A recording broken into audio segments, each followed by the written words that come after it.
आनंद बख्शी मृत्युशैया पर थे। उनकी तबीयत बहुत ज्यादा खराब थी। जीवन के आखिरी दिनों में थे। एक दिन दिलीप कुमार उनसे मिलने आए। जैसे ही दिलीप साहब उनके कमरे में घुसे तो उन्हें देखते ही वो बोले, लाले, कैसा है तू? आनंद बख्शी जी बिस्तर पर पड़े थे। काफी कमजोर हो चुके थे। दिलीप साहब को देखकर वो उठने की कोशिश करने लगे। दिलीप साहब ने जब गौर किया कि आनंद बख्शी उठकर बैठने के लिए संघर्ष कर रहे हैं, तो वो बोले, ओ तू मेरे कोल नहीं आ सकता, मैं तेरे कोल आ रहा हूँ। दिलीप साहब ने अपने जूते उतारे और वो आनंद बख्शी साहब के बिस्तर पर चढ़े। फिर उन्होंने कुछ ऐसा किया जो देखकर कमरे में मौजूद आनंद बख्शी जी के पुत्र राकेश बख्शी की आंखें नम हो गई। दिलीप साहब आनंद बख्शी के बराबर में लेट गए और उन्होंने बख्शी जी को गले से लगा लिया। वो मुलाकात खत्म करके जब दिलीप कुमार वहां से चले गए तो राकेश बख्शी ने अपने पिता आनंद बख्शी से कहा कि दिलीप साहब तो बड़े महान आदमी हैं। आनंद बख्शी ने बेटे से कहा, वो हमेशा से ही ऐसे हैं। फिर आनंद बख्शी ने बेटे को एक बहुत पुराना किस्सा सुनाया। वो घटना 1965 के किसी दिन घटी थी। शशि कपूर और नंदा की फिल्म जब जब फूल खिले ब्लॉकबस्टर हो चुकी थी। उस साल की दूसरी सबसे अधिक कमाई करने वाली फिल्म थी जब जब फूल खिले। फिल्म का संगीत जबरदस्त हिट हुआ था जिसे कल्याणजी आनंद जी ने कंपोज किया था और सभी गीत आनंद बख्शी जी ने लिखे थे। फिल्म के सभी प्रमुख कलाकारों को सम्मानित करने के लिए मुंबई के षणमुखानंद हॉल में एक समारोह का आयोजन किया गया था।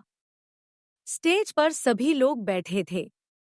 दिलीप कुमार उस समारोह के चीफ गेस्ट थे। आनंद बख्शी जी को तो तब तक 8 से 9 साल हो चुके थे काम करते करते। लेकिन जब जब फूल खिले उनकी पहली हिट फिल्म थी। स्टेज पर आनंद जी की कुर्सी सबसे कोने में थी। दिलीप साहब सहित स्टेज पर मौजूद सभी लोगों को फूलों का गुलदस्ता देकर सम्मानित किया गया। लेकिन आनंद बख्शी जी को कोई गुलदस्ता नहीं मिला। कुछ देर बाद दिलीप कुमार ने नोटिस किया कि सभी के हाथ में गुलदस्ता है लेकिन आनंद बख्शी के पास नहीं है। दिलीप साहब को भी एक गुलदस्ता दिया गया था। वो गुलदस्ता हाथ में लिए दिलीप साहब आनंद बख्शी जी के पास आए और उनसे पूछा, तुम आनंद बख्शी हो ना? इस फिल्म के गीत तुम्ही ने लिखे हैं ना? बख्शी जी बोले, हाँ जी, मैं आनंद बख्शी हूँ। तब दिलीप साहब ने उनसे पूछा, तुम्हारे हाथ में बुके क्यों नहीं है? शायद खत्म हो गया होगा, बख्शी जी ने जवाब दिया। दिलीप साहब ने अपना बुके आनंद बख्शी जी को थमाते हुए कहा, तुम इस इंडस्ट्री में नए हो। लोग कहते हैं कि मैं तो स्टार हूँ, इसलिए अगर मेरे हाथ में बुके नहीं है तो इससे कोई फर्क नहीं पड़ता। लेकिन तुम्हारे हाथ में बुके होना बहुत जरूरी है। मेरा ये बुके तुम रख लो। वो बुके थमाकर दिलीप साहब वापस अपनी सीट पर जाकर बैठ गए। आनंद बख्शी हैरान थे। वो कुछ देर तक यूं ही दिलीप साहब को देखते रहे। उनकी नजरों में दिलीप साहब के लिए इज्जत कई गुना बढ़ गई। आज आनंद बख्शी जी का जन्मदिवस है। 21 जुलाई 1930 को रावलपिंडी में बख्शी जी का जन्म हुआ था।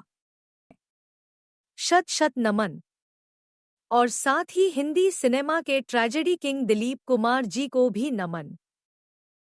तो ये किस्सा आपको कैसा लगा दोस्तों? कमेंट करके बताइएगा जरूर। और हाँ, इस वीडियो को लाइक शेयर करना मत भूलिएगा, क्योंकि आपका लाइक शेयर करना ओल्ड एरा को आपके लिए ऐसे और भी किस्से लाते रहने के लिए प्रेरित करता है।